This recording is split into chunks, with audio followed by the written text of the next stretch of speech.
Salut, c'est Trado, content de vous retrouver pour la mise à jour du format gagné en bourse avec des ETF. Vous avez été vraiment extrêmement réceptif à ce nouveau format avec beaucoup d'encouragement. Je vous en remercie. Je vais donc continuer parce que ça vous fait plaisir. Donc je vous rappelle, première partie dédiée à l'accumulation rationnelle, deuxième partie dédiée aux ETF par phase pour le moyen terme. On va commencer tout de suite par le format accumulation rationnelle. Vous avez un tutoriel juste en dessous de la vidéo pour savoir comment l'utiliser.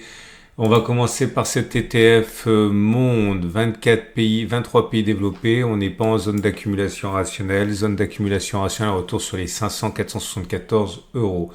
Deuxième ETF de cœur de portefeuille n'est pas non plus en zone d'accumulation rationnelle, c'est le 23 pays développés, 24 émergents. Zone d'accumulation rationnelle 204 193 euros. Troisième ETF de cœur de portefeuille, le 23 pays développés, 24 émergents pour cet ETF monde qui tient compte des mid-caps. Zone d'accumulation rationnelle 76 71 euros. Le Vanguard tout en un avec les actions, les obligations, les bons du trésor, les mid-caps. On n'est pas en zone d'accumulation rationnelle. Zone d'accumulation rationnelle 29,8, 28,2. L'Eurostock 600 est en zone d'accumulation rationnelle. Cet ETF qui tient compte des 600 plus grandes capitalisations européennes et qui est donc éligible au PEA est en zone d'accumulation rationnelle à 240-235 euros. L'Eurostock 50 ETF qui se spécialise sur les 50 titans européens n'est pas en zone d'accumulation rationnelle. Zone d'accumulation rationnelle 158 euros. Le SP500 grand classique du cœur de portefeuille pour le long terme, il n'est pas en zone d'accumulation rationnelle. Zone d'accumulation rationnelle retour sur les 53, 60, 51, 20. Le Nasdaq que certains aiment mettre en cœur de portefeuille pour son dynamisme n'est pas en zone d'accumulation rationnelle. Zone d'accumulation rationnelle 1850, 17 000 et le CAC 40 que à titre personnel je ne mettrai pas en cœur de portefeuille, mais chacun est bien sûr libre de faire comme il entend, n'est pas en zone d'accumulation rationnelle. Zone d'accumulation rationnelle 7100, 6760. Je précise deux choses. Un, je vous rappelle qu'il peut être intéressant de mixer DCA et zone d'accumulation rationnelle. En ce moment, je vous renvoie au tutoriel en dessous de la vidéo où j'explicite la méthode. Deux, j'ai tenu compte des remarques qui m'ont été faites à plusieurs reprises en me disant ouais il faudrait avoir le nom des ETF que je mentionne. Alors ça y est, j'ai décidé de le mettre sur mon j'ai tout répertorié. Donc si vous allez sur mon site Tradosaur Trading, le lien en dessous de la vidéo, et que vous cliquez sur l'article en question, j'ai surligné les ETF que je mentionne. Par exemple, là j'y viendrai un petit peu plus tard, mais tous les ETF qui sont en zone d'accumulation rationnelle seront surlignés en bleu. Vous n'avez plus qu'à cliquer dessus et vous avez la composition, etc. C'est ce que vous me demandiez, ça y est, c'est fait. Et je vais surligner en couleur rose les ETF dont je parle en matière de phase de Weinstein. Ok, donc ça y est, maintenant c'est plus simple pour vous de vous y retrouver. Et on va passer aux ETF de conviction. Donc si vous voulez ajouter une certaine coloration à votre portefeuille de long terme, vous pouvez le faire avec ce premier ETF qui est en zone d'accumulation rationnelle. C'est l'Amundi Immobilier en zone d'accumulation rationnelle actuellement à 328 313. Vous avez l'Amundi Eurostock 600 spécialisé dans l'alimentation et les boissons en zone d'accumulation rationnelle actuellement à 88,85 euros. Un Amundi Small Caps, donc petite capitalisation, quasiment en zone d'accumulation rationnelle pour ces petites capitalisations spécialisées dans les zéro net émissions. Zone d'accumulation rationnelle 340-325. L'Inde, que ce soit en PEA ou hors PEA, en zone d'accumulation rationnelle actuellement à 28,6, 27,3 euros. Donc je parlais de cet ETF qui est pour l'Inde, mais celui-là n'est pas éligible au PEA. Un Amundi ETF Santé Monde en zone d'accumulation rationnelle à 500 482 euros. L'hydrogène à l'honneur avec cet ETF BNP en zone d'accumulation rationnelle à 8981. L'Amérique latine éligible au PEA ou pas éligible au PEA, les deux sont en zone d'accumulation rationnelle actuellement à 25,18. Le Vietnam, si vous voulez mettre de l'ETF de conviction Vietnam, l'usine de Chine, en zone d'accumulation rationnelle à 21,6, 24, et un ETF Clean Energy iShares, si vous croyez au thème, Vous êtes en zone d'accumulation rationnelle actuellement à 18,7, 17,2. Je vous rappelle 3 choses. 1. Retrouvez ces prospectus. On n'achète jamais quelque chose sans savoir ce qu'il y a dedans. Les prospectus sont surlignés sur mon site. 2. Si vous voulez vous procurer ces ETF, je ne saurais vous conseiller suffisamment de passer par mon partenaire Trade Republic. Trade Republic, c'est le leader européen de l'achat d'ETF en ligne. C'est une vraie banque avec une licence allemande. C'est régulé par la BaFin, l'équivalent de l'AMF. C'est des millions de clients, des milliards sous gestion.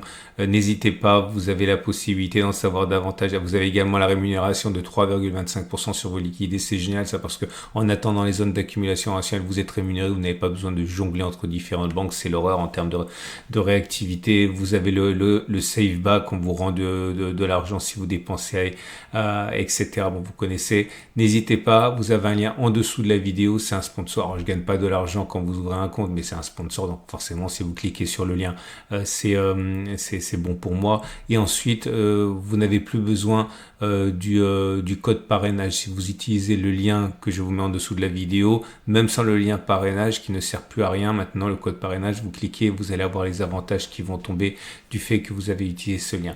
On va passer maintenant à l'analyse de Weinstein et aux investissements en ETF pour le moyen terme.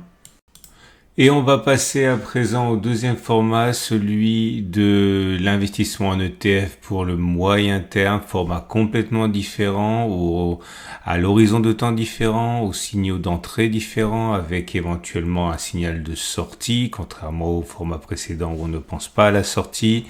Bref, j'invite à regarder le tutoriel en dessous de la vidéo et on va se concentrer sur les ETF en phase 2.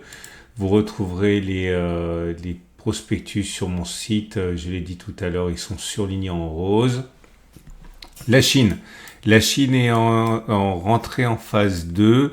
Nous sommes dans un contexte on va dire, assez précoce, de phase 2, donc ça peut être intéressant. C'est l'ETF Chine et vous avez le ticker juste à côté. Si vous êtes intéressé par les métaux précieux, alors, j'ai hésité à le mettre celui-là parce qu'on est bien avancé en phase 2. Regardez, depuis qu'on en est sorti, on a déjà pris 27%. C'est peut-être un petit peu tardif, mais bon, si vous croyez au potentiel à long terme des métaux précieux, or, argent, palladium, platine, etc., vous pourrez être intéressé par cet ETF métaux précieux. L'ETF consacré à la blockchain, alors c'est pas forcément des cryptos ici, on parle des entreprises qui font l'univers crypto. On est au stage assez neuf de la phase 2, ça pourrait vous intéresser.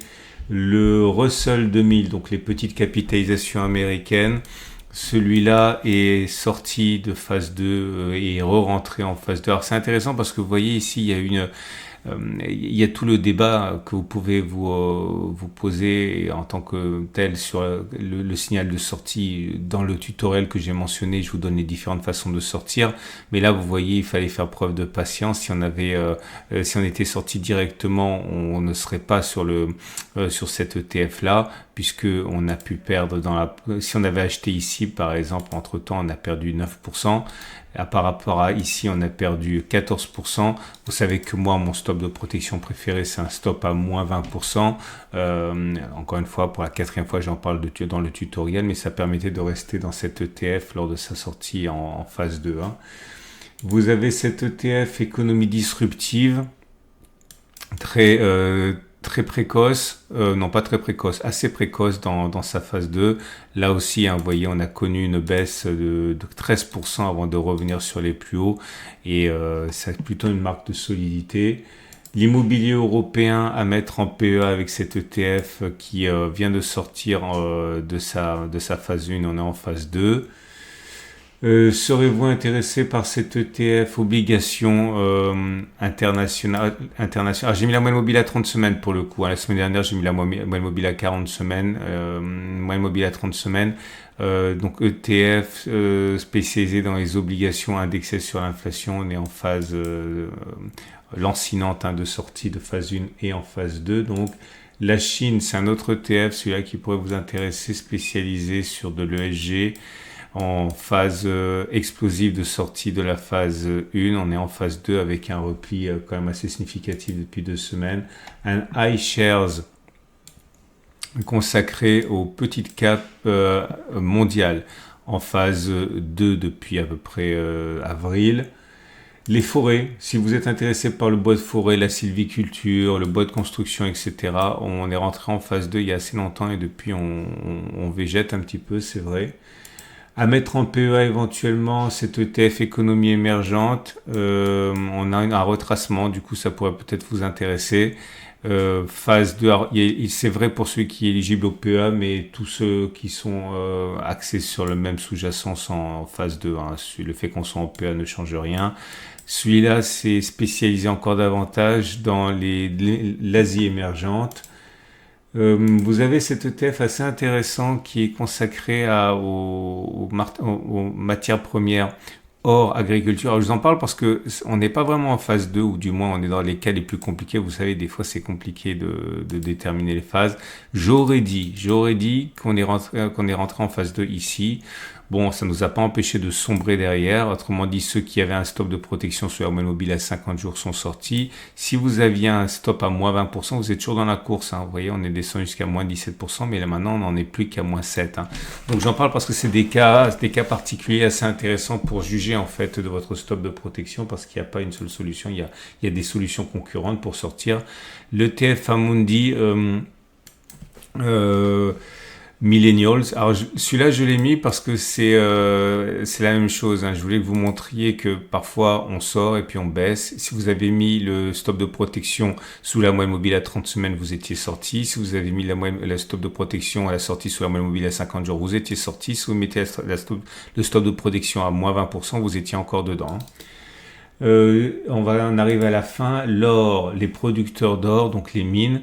On a eu le signal à peu près sur le 15 avril. Depuis, on est dans une phase 2 plutôt naissante, j'ai envie de dire. Pareil pour cette ETF spécialisée dans les minières, mais junior, avec une sortie peut-être un petit peu plus explosive. Mais en tout cas, on est en phase 2. Voilà, je crois qu'on a fait le tour maintenant. Non, un petit dernier. Non, on l'a fait celui-là, c'est le Russell. Voilà.